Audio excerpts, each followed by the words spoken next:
جو رات کے بعد صبح دیتا ہے، جو گرمی کے بعد ٹھنڈ دیتا ہے، بے شک وہی خدا پریشانی کے بعد خوشیاں بھی دے گا انشاءاللہ۔ اللہ کی ذات پر بھروسہ رکھے۔ لباس قیمتی ہو یا سستا، کردار کو نہیں چھپا سکتا۔ اپنے کردار کو اچھا کرو، ہر لباس میں اچھے لگو گے بے شک۔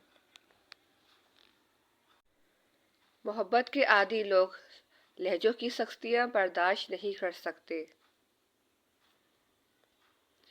روٹنا منانا زندگی کا حصہ ہے، بس خیال رہے ناراضگی زبان تک رہے، دل میں عزت اور پیار ہو۔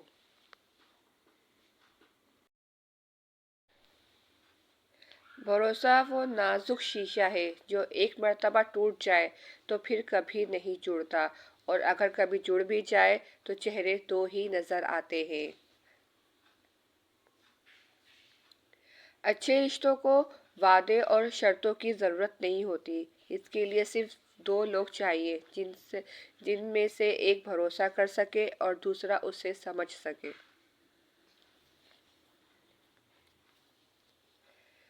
اس انسان پر بھروسہ کرو جو تمہاری تین باتیں جان سکے: مسکراہٹ کے پیچھے دکھ، غصے کے پیچھے پیار، چپ رہنے کے پیچھے وجہ۔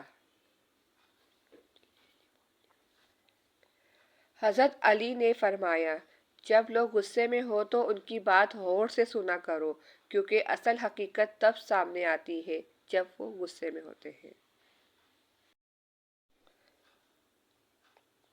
حضرت علی رضی اللہ عنہ نے فرمایا، دعاؤں میں اگر دل لگنے لگے تو جان لو کہ اللہ تعالیٰ مقدر بدلنے کی ٹھانے ہوا ہے۔ بے شک درد سب کے ایک جیسے ہیں، مگر حوصلے الگ الگ ہیں۔ کوئی بکھر کر مسکراتا ہے تو کوئی مسکرا کر بکھر جاتا ہے۔ زندگی اس کچی پینسل کی طرح ہے جو ہر روز چھوٹی ہوتی جاتی ہے۔ مان بھروسہ، کوشش کرو کہ سب کچھ ٹوٹ جائے پر وہ مان نہ ٹوٹے جو کسی بہت اپنے نے خود سے زیادہ آپ پر کیا ہو، وہ بھروسہ نہ ٹوٹے کبھی۔ بھروسہ لفظ چھوٹا سا ہے مگر یقین دلانے میں پوری زندگی نکل جاتی ہے۔ کچھ لوگ بھروسے کے لیے روتے ہیں اور کچھ لوگ بھروسہ کر کے روتے ہیں۔ راستہ ایک ہی تھا حضرت موسیٰ علیہ السلام کا، وہ گزر گئے اور فرعون ڈوب گیا۔ بھروسہ راستے پر نہیں اللہ پر رکھو، اللہ ساری مشکلیں آسان کرتے ہیں۔ جو اندھا بھروسہ تم لوگوں پر کرتے ہو وہ کبھی اللہ پر کر کے دیکھو، یقین کرو وہ نہ بھروسہ توڑے گا اور نہ تمہیں کبھی ٹوٹنے دے گا۔ بے شک کھجور کی گٹھلی پر باریک سا چھلی نما ایک چھلکا ہوتا ہے، اللہ فرماتا ہے انسان اس کا بھی مالک نہیں، پھر اکڑ کیسی، غرور کس بات کا۔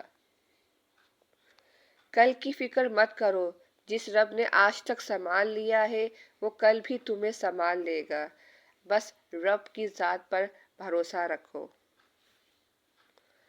اپنے دل کو مضبوط بناؤ اور اللہ پر یقین رکھو، وہ تمہاری ہر بڑی سی بڑی مشکل کو آسان کر دے گا۔ آمین۔ نیند سے اٹھ کر اللہ کو وہی یاد کرتے ہیں جو اللہ سے بے پناہ محبت کرتے ہیں۔ بے شک اللہ ہی ہے جو بے چین دلوں کو سکون بخشتا ہے۔ اللہ کی محبت صرف ایک ایسی محبت ہے جس میں طعنہ نہیں، الزام نہیں، رسوائی نہیں، شرمندگی نہیں، بے سکونی نہیں، وہ ہے اللہ کی محبت۔ دل کی بات صاف صاف بتا دینی چاہیے، کیونکہ بتا دینے سے فیصلے ہوتے ہیں اور نہ بتانے سے فاصلے۔ ہم جسم کا بوجھ ہلکا کرنے کے لیے 2 گھنٹے ورزش کی مشین پر کھڑے ہو سکتے ہیں، مگر روح کا بوجھ کم کرنے کے لیے 2 منٹ اللہ کے سامنے کھڑے نہیں ہو سکتے۔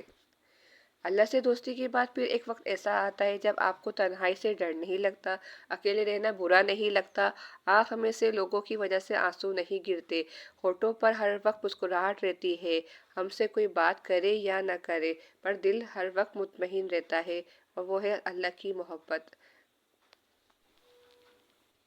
حضرت علی رضی اللہ عنہ نے فرمایا، تکلیف میں ہمیشہ صبر سے کام لیا کرو، کیونکہ سونے کو آگ سے آزمایا جاتا ہے اور مومن کو تکلیف سے۔ بہترین صبر، سب سے بہترین صبر وہ ہے جو تم نے اللہ کی رضا کے لیے کیا۔ بے شک وہ جو عرش کے خزانوں کا مالک ہے، ان کی طاقت رکھنے کے باوجود اگر ہمیں کسی چیز سے محروم رکھتا ہے تو کوئی تو مصلحت ہوتی ہے، بے شک وہ جانتا ہے اور ہم نہیں جانتے۔ جب زمین تمہیں تنگ لگنے لگے تو آسمان کی جانب دیکھنا، نم آنکھوں سے مسکرانا اور کہنا، اچھا تو ایسے راضی، میں بھی ایسے راضی۔ اللہ کے فیصلے پر مطمئن رہیں، کیونکہ اللہ وہ نہیں دیتا جو آپ کو اچھا لگتا ہے، بلکہ اللہ تعالیٰ آپ کو وہ دیتا ہے جو آپ کے لیے اچھا ہوتا ہے۔ میں کس کو جا کر بتاؤں اپنا حال دل، میرے دکھوں سے واقف تو میری ماں بھی نہیں ہے۔ لوگوں سے ڈرنا چھوڑ دو، عزت خدا دیتا ہے، انسان نہیں۔ بے شک دنیا کو سچا ہونے کی دلیل مت دو، بس یہی سوچ رکھو کہ اللہ سب جانتا ہے۔ سب سے قیمتی نیکی کسی کا راز اسے محفوظ رکھنا، جیسے وہ آپ کے پاس تھا ہی نہیں۔ جانتے ہو درد کیا ہوتا ہے؟ کھلے آسمان تلے چیخ کر کہنا، میرے اللہ میں ٹوٹ گئی ہوں، مجھے سمیٹ لے۔ حضرت علی رضی اللہ عنہ نے فرمایا، جب تم بغیر کسی وجہ سے خوشی محسوس کرو تو یقین کر لو کوئی نہ کوئی کہیں نہ کہیں آپ کے لیے کوئی دعا کر رہا ہے۔